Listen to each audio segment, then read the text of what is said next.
हर सूरत में ये एक हकीकत है कि हमारा एक मोजज़े से पाला पड़ा है, वो भी लियाज़र के जिंदा होने से। जो आदमी 4 दिन के बाद ईसा नासरी के जरिए जिंदा हो गया।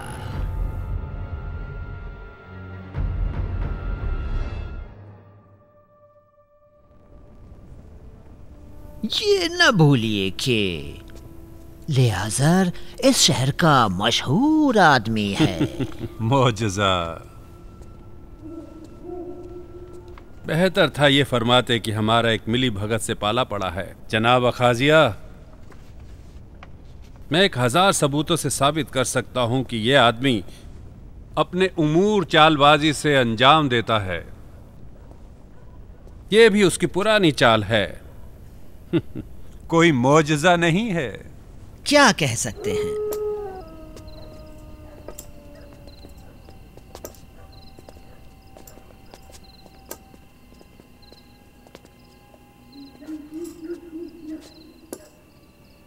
जिन 4 दिनों में युवाकीम का बेटा कब्र में था, मैं यकीन से कह सकता हूं कि वो जिंदा और सालिम था। उसने ईसा नासरी के साथ मंसूबा बना लिया था। नासरी ने कतई कोई मौजज़ा नहीं किया। अब अगर मुझसे पूछो कि उस बीमारी का क्या इलाज है, तो ये कहता हूं कि उस आदमी को शक में मुब्तला कर देना चाहिए।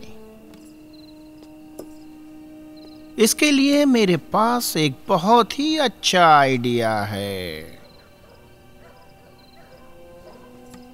अब ऐसा करो कि कुछ लोगों को ईसा नासरी के पास भेज दो उसका इम्तिहान लेने के लिए। वो किसी दूसरे आदमी के जिंदा करने का मुतालबा करे। अगर ईसा नासरी किसी ऐसे दूसरे मुर्दा आदमी को जिंदा कर दे जो कि हजारों साल पहले मर चुका हो, तो शायद उस वक्त हो सकता है, मैं कह रहा हूं कि उस वक्त कह सकते हैं कि ये एक मौजज़ा है। क्यों, ठीक कहा ना मैंने? समझ गए आप लोग? अगर जिंदा कर दिया तो क्या होगा? नहीं कर सकता, हरगिज नहीं कर सकता, क्योंकि ये नामुमकिन काम है।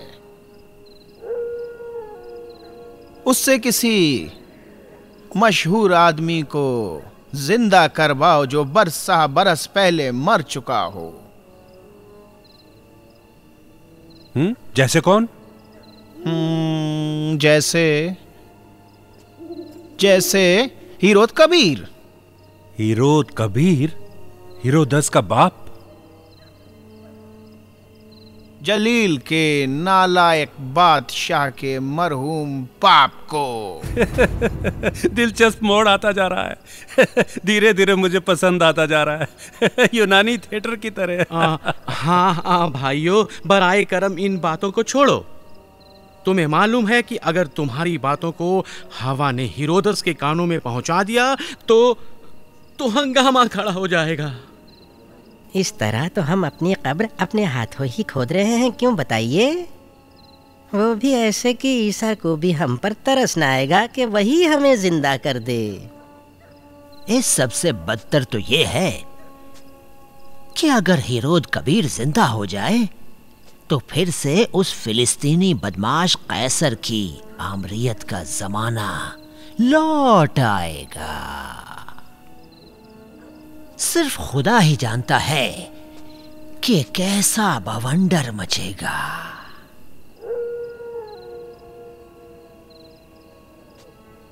मुझे यकीन है कि वो मुक़द्दस माबद के पोशीदा खजानों को हासिल करने के लिए हम सबको अपने बेरहम सिपाहियों की तलवारों का पानी पिला देगा।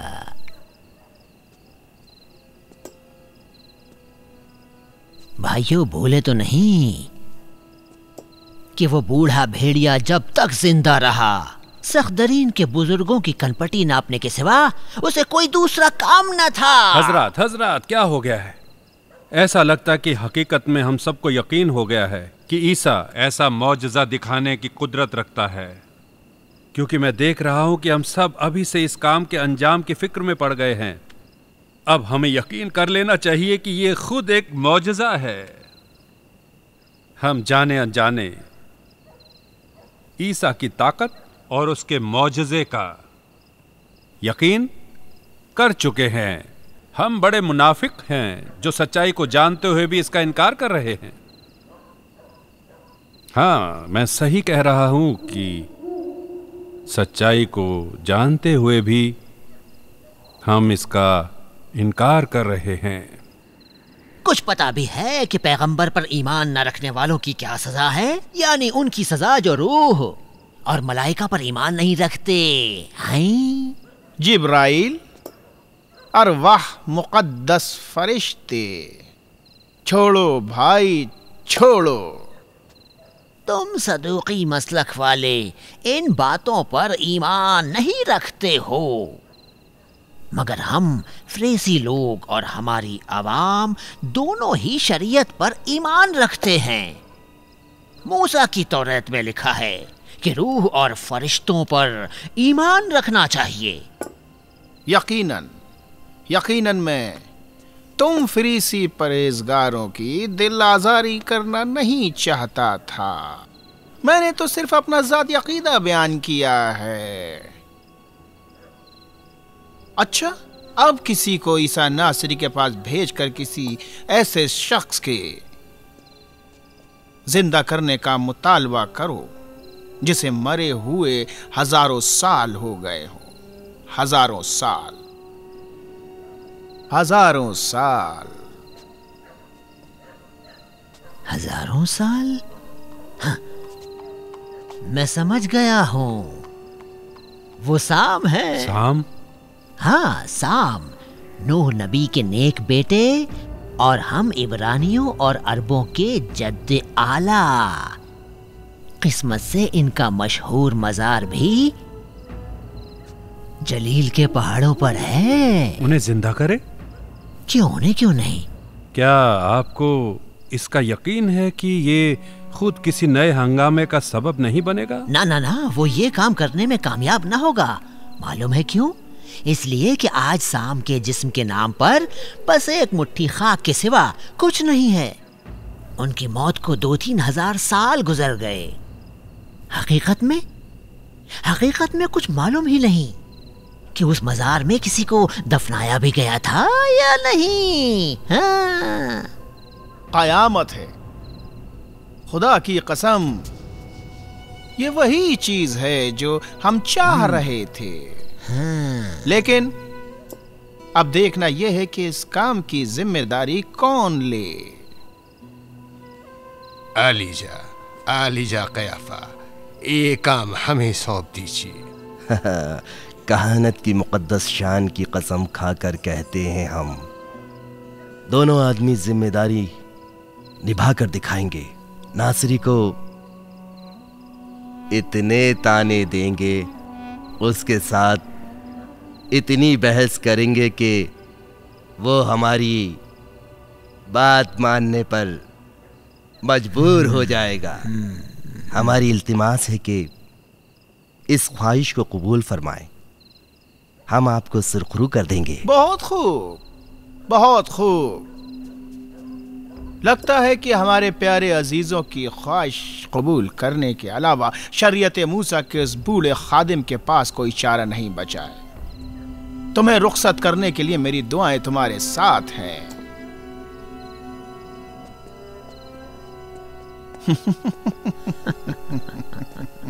साम, नूह का बेटा, खाली कब्र कहा जाता है। एक से बढ़कर एक मिलते हैं जी। मगर ये मैं नहीं समझता हमसे बढ़कर कोई और मौजूद हो। तशरीफ ले चलिए। आइए आइए, चलिए।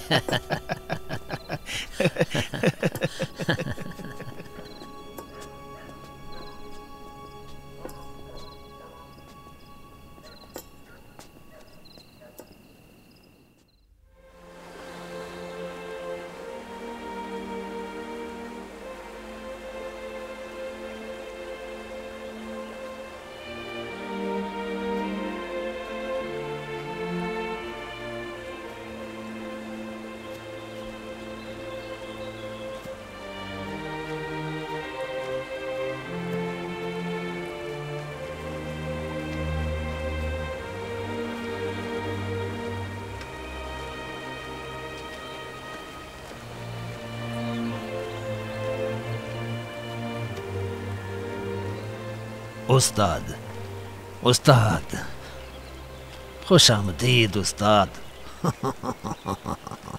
आप और आपके साथियों ने हमारी महफिल को नूरानी कर दिया। ये सब लोग मेरे दोस्त हैं। ये इबादतगाह सुलेमान के कुछ मोहतरम फरेजी हैं। हो सकता है ये आपसे चंद सवालात कर लें। आइए आइए। आइए, तशरीफ रखिए।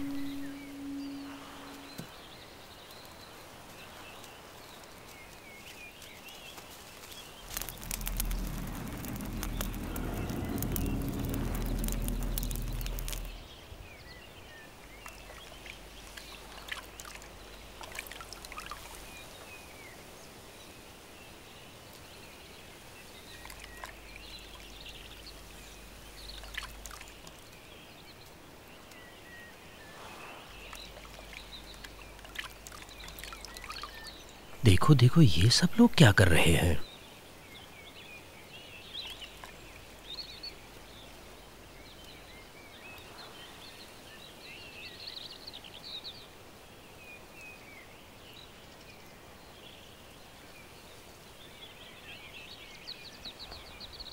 ये सब अपने हाथ क्यों धो रहे हैं? कैसे वाहियात काम कर रहे हैं ये सब लोग।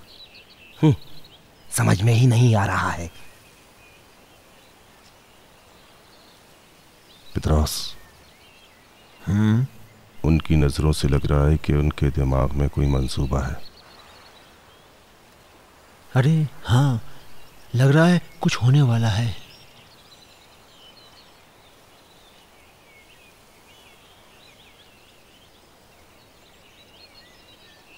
ईसा, आपसे कुछ दरियाफ्त करना है। ये आपके शागिर्द बुजुर्गों के तरीकों का एहतराम क्यों नहीं करते? हाँ, ये आपके शागिर्द खाने से पहले अपने हाथ क्यों नहीं धोते?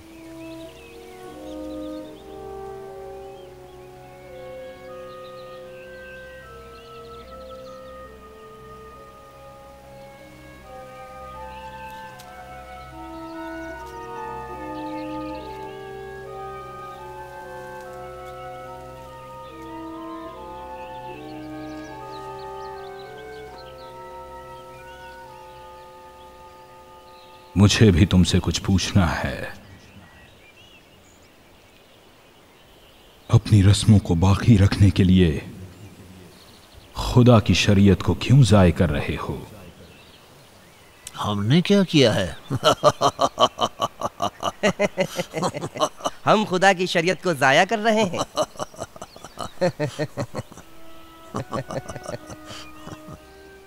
हाँ, तुम फकीर लोगों की औलाद को हुक्म देते हो कि वो हैकल की इबादतगाह के लिए कुछ रकम पेश करें,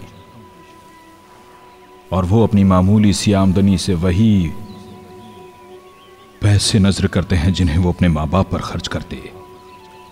बेचारे इसके सिवा कुछ कर भी तो नहीं सकते। अच्छा, इसमें क्या बुराई है?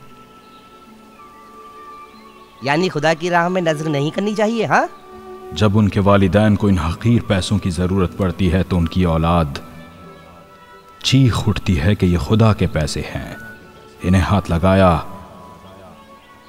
तो वो तंग दस्ती के शिकार हो जाएंगे।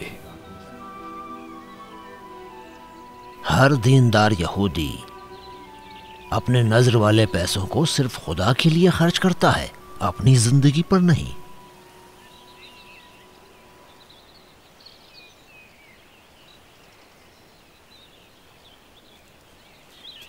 झूठे रियाकार काहिनो, ईसा, ईसा, तुम समझ रहे हो क्या कह रहे हो? रियाकारो, क्या खुदा को इन पैसों की जरूरत है? ऐसा नहीं है, ऐसा नहीं है। इसलिए कि खुदा को ना तो खाने की जरूरत पड़ती है और ना पीने की। हम कहते हैं कि अवाम अपने माल का 10वां हिस्सा नजर करे, न कि सारा माल। तुम कितने बदबख्त हो। यह हुक्म तुम्हारा सिर्फ इसलिए है कि तुम अपनी जेबों को भर लो।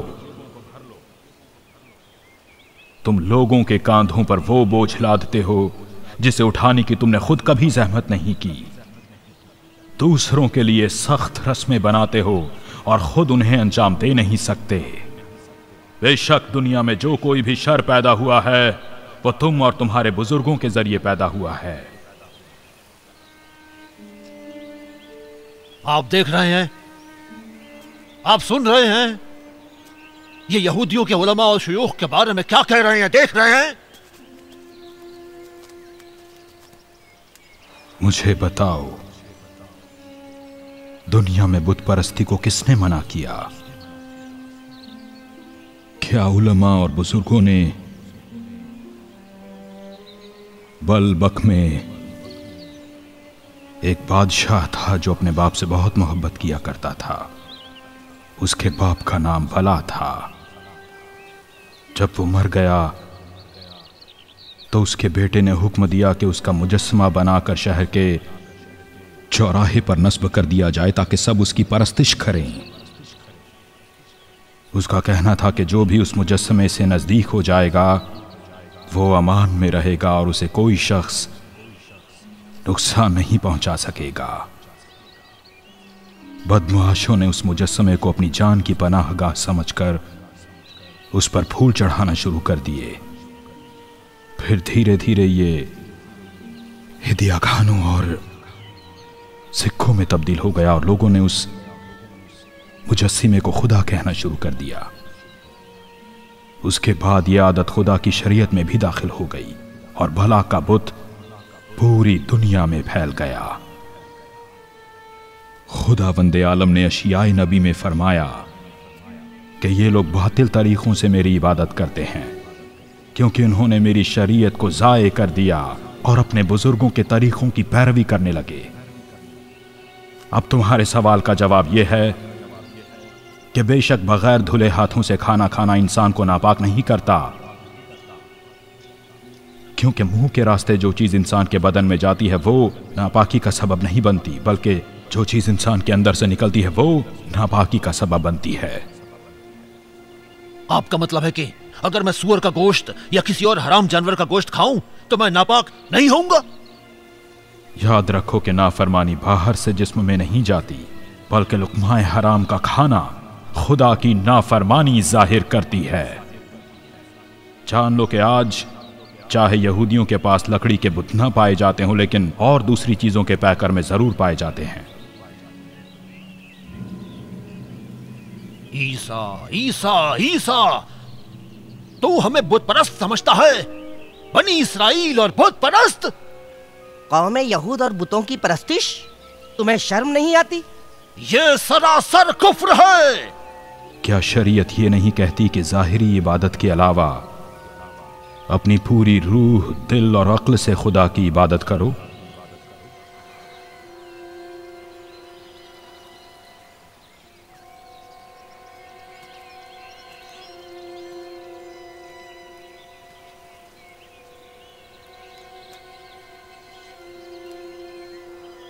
याद रखो, जिस चीज से भी इंसान दिली लगाव लगा ले वो उसका खुदा है। ज़िनाकार का बुत ज़िना करने वाली है, शिकम परस्त और बदमस्त का बुत उसका जिस्म है, लालची का बुत सोना और चांदी है, इसी पैमाने पर बाकी हर खता को नाप लो और फिर देखो कि इस्राएल की उम्मत में कितने बुत परस्त हैं। चलो चलें।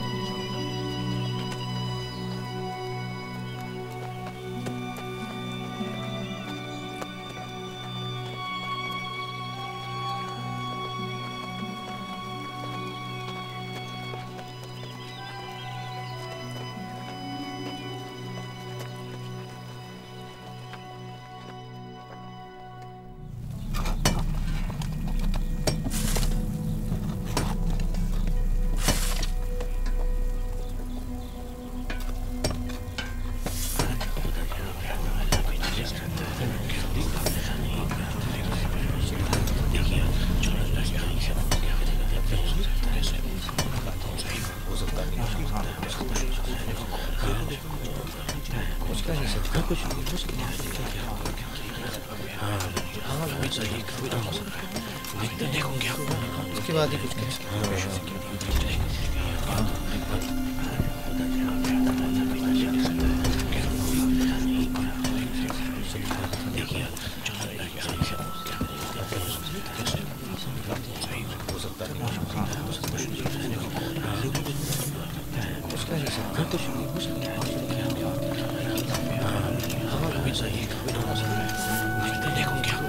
उसके बाद ही कुछ कह सकते।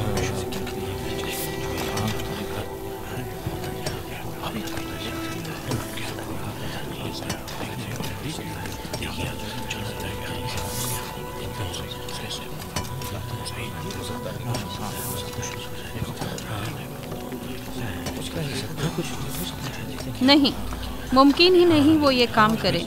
अगर ईसा हैं तो पीछे न हटेंगे, वो उसे जिंदा कर देंगे। यह कोई 4 दिन वाली मैयत नहीं है, अभी देख लेना।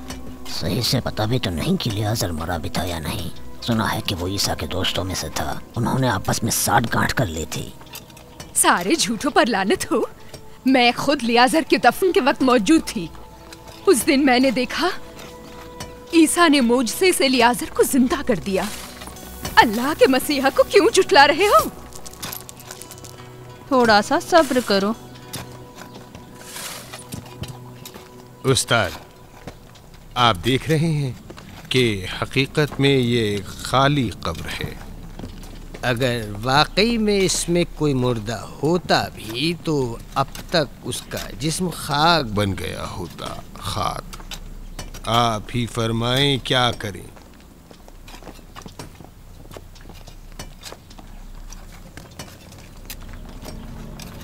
कहो कि कब्र के अंदर से निकलें। सुना नहीं क्या कहा? कब्र से बाहर आओ। बाहर आओ जल्दी जल्दी।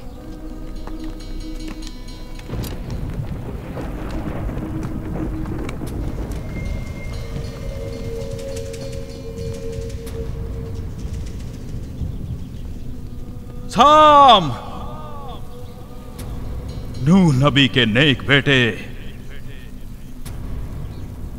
मुझे मालूम है कि आप मेरी आवाज सुन रहे हैं। चुनांचे कुदरतों वाले बेनजीर परवरदिगार के नामे नामी के वास्ते से मैं आपसे कहता हूं कि आप अपनी कब्र से उठकर बाहर आइए।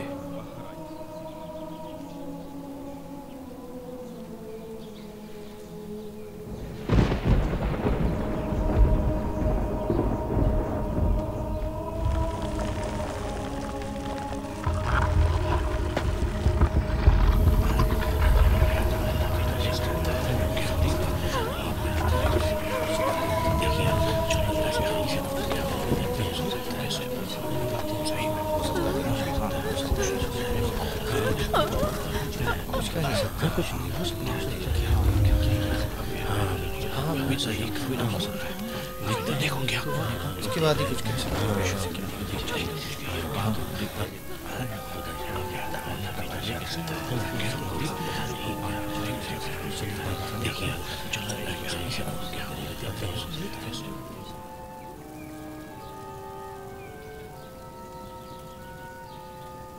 ऐ खुदा के बंदे,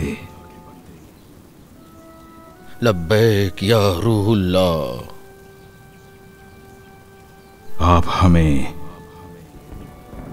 ये बताएं कि आप कौन हैं? मैं खुदा का बंदा साम हूँ, नूह का बेटा, खुदा रहमान के नबी हजरत नूह, जो फलक बोझ तूफान से बचने वाले 3 बेटों में से एक है।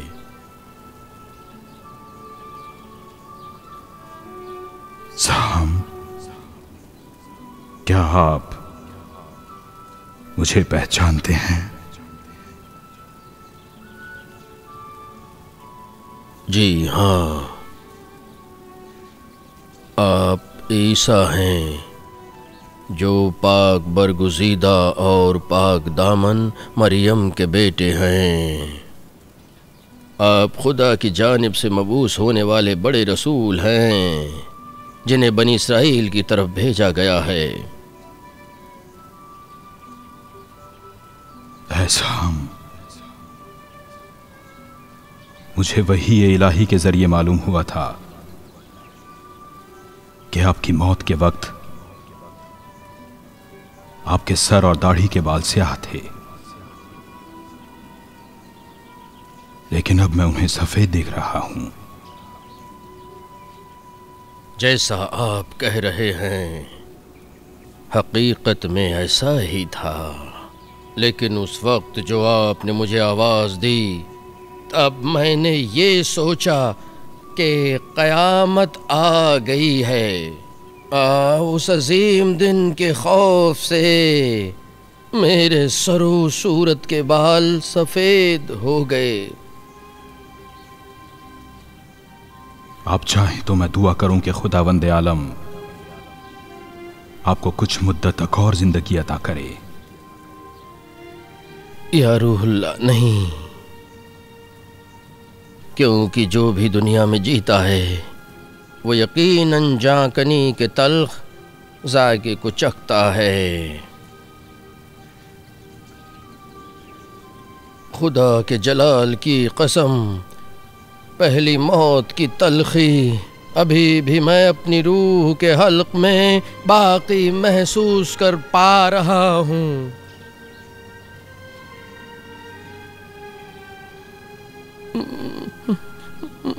मलकुल मौत के जरिए दोबारा रूह कब्ज करवाने की ताकत अब मेरे अंदर नहीं है।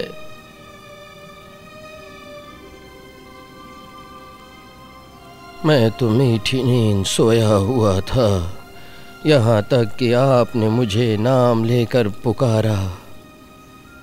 बस ऐ खुदा के पाक रसूल,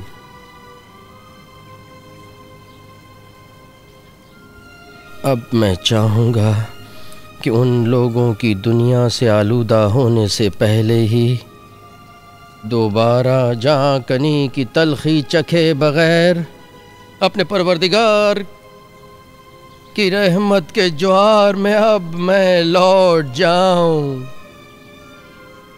ऐसा आप सच कह रहे हैं। अब हमसे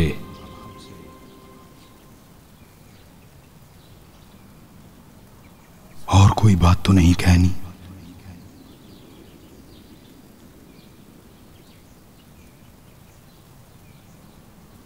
ऐ लोगो, ये ईसा मरियम के बेटे हैं। ये हकीकत में रूहुल्लाह और अल्लाह का कलिमा है।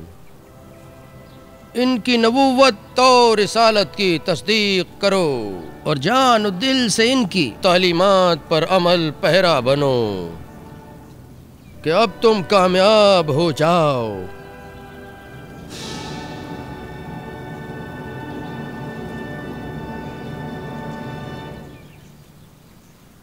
अब मुझे कुछ नहीं कहना ऐ रूहुल्लाह। बारे इलाहा, तेरा शुक्र है कि तूने अपने हकीर बंदे की दुआ सुन ली। बेशक तू ही हमारी मुनाजात को सुनने वाला और हमारे हालात को देखने वाला है। अब मैं तेरी मुकद्दस बारगाह में दुआ करता हूं कि नूह नबी के बेटे को रूह कब्ज किए बगैर उसके बरज़खी मुकाम पर लौटा दे। आमीन आमीन।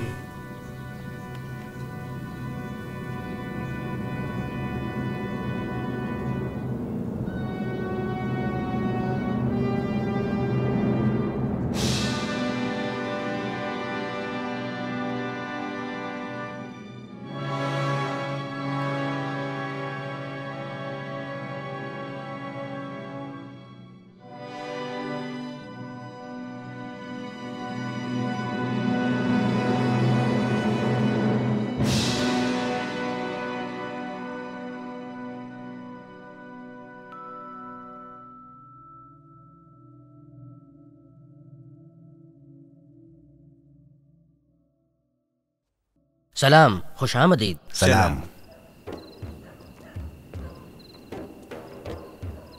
हालात बिगड़े हुए लग रहे हैं। हाँ चलिए। पहले आप चलिए।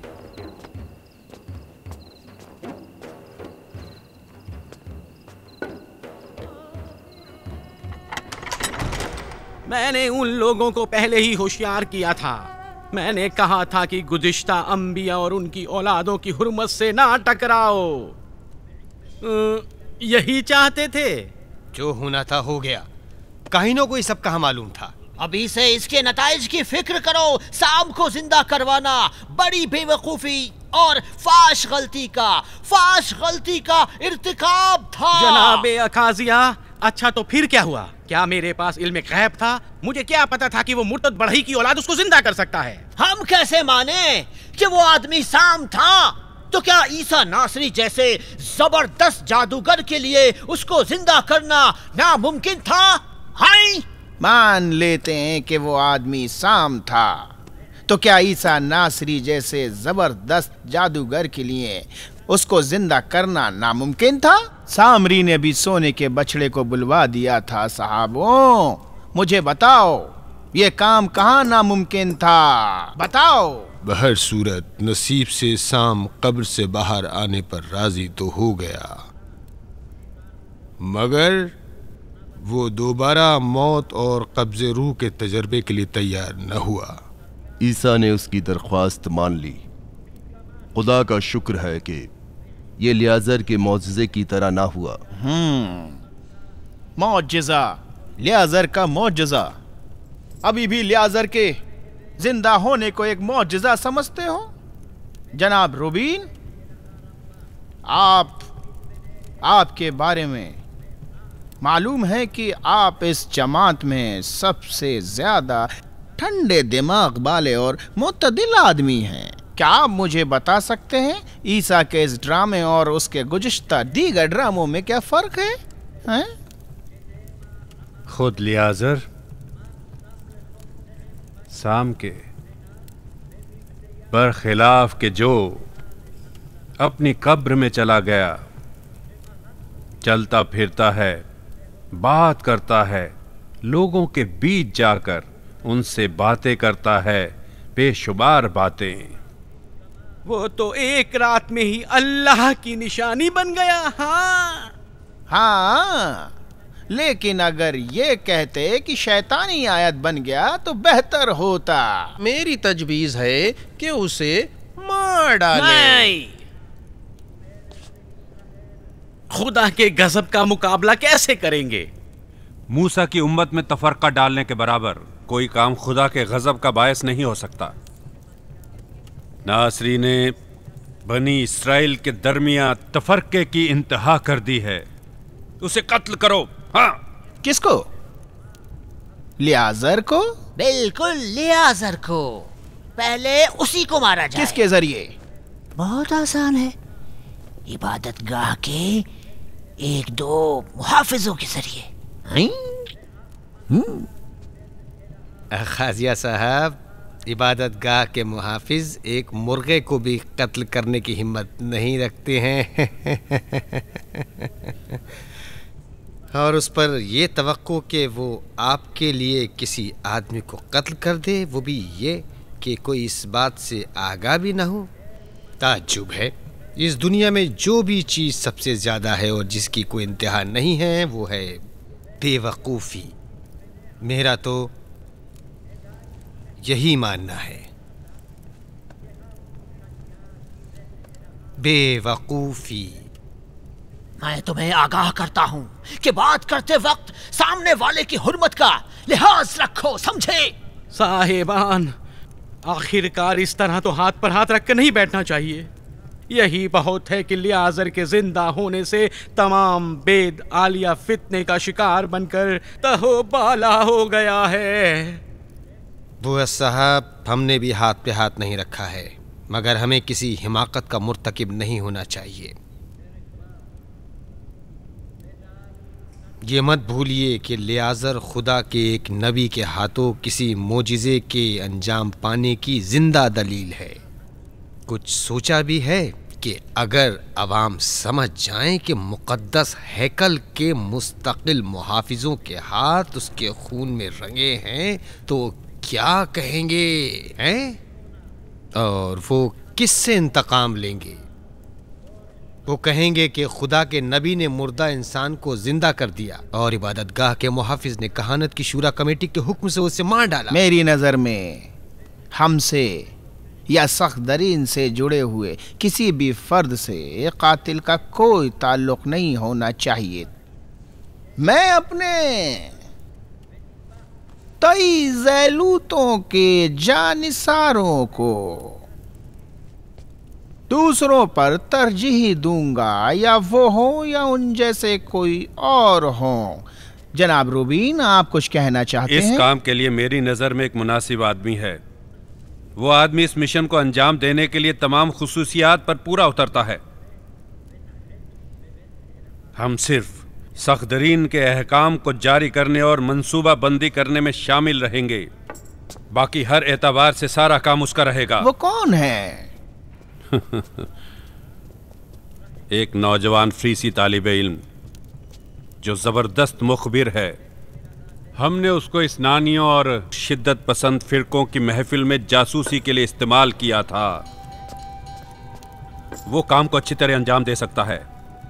वो मछली की तरह तेज और सांप की तरह होशियार है। एक जासूस? उसमें क्या खुसूसियात हैं? पढ़ा लिखा है। उसने यूनानियों की एकेडमी में पढ़ा है। इसके अलावा वो उस्ताद गमलाइल के दरसे शरियात में फ्रीसी तालिबों में सबसे ज्यादा होशियार समझा जाता है। बिला मुबालगा कहूं कि उसकी मजहबी मालूमात की वसअत हैरान कुन है। मैंने मुताद्दिद मर्तबा देखा है कि उसकी खिताबत सुनने वाले लोग दम बाखुद रह जाते हैं। फिर ये कि मैं अभी से उसको अपने और मुस्तकबिल के शहंशाह के दरमियान असली राब्ते के तौर पर शुमार करता हूँ। लेकिन तुम बाराबास की तरफ क्यों नहीं गए? मैंने सुना है कि वो इन बदमाशों का लीडर है जो अपने आप को अंजुमने जानिसाराने ज़ैलूत कहते हैं। ठीक है, हमने उसके साथ बातचीत की थी, लेकिन बाराबास पेट का हल्का है। वो एक मादर जात पागल है। इस लिहाज से तो लियाज़र के कत्ल को उसके हवाले किया जा सकता है, मगर इसके लिए मंसूबा बंदी और इसकी हिदायत किसी होशियार और काबिले एतिमाद शख्स को सुपुर्द करनी पड़ेगी। अलबत्ता मेरा तजवीज़ करदा आदमी ज़ैलूत के हर छोटे बड़े लीडरों से अच्छे ताल्लुकात बनाए हुए है। अब मेरी दिलचस्पी बढ़ती जा रही है रूबीन साहब, जरा और वजाहत कीजिए। जनाब, जज्बा हर चीज से अहम होता है और वो आदमी न मादी तमा रखता है न मनसब और औरत की ख्वाहिश। ऐसा तो नहीं कि तुम किसी जायद की बात कर रहे हो? ऐसा जाहिद जिसकी शरारत बेइंतहा है। अलबत्ता पूरे यहूदिया के अंदर मैं किसी को नहीं जानता जो हमारे इस अजीब दोस्त के बराबर ईसा और उसकी तालीमात से मुतनफ्फर हो। अच्छा, तो उससे कहो आ जाए।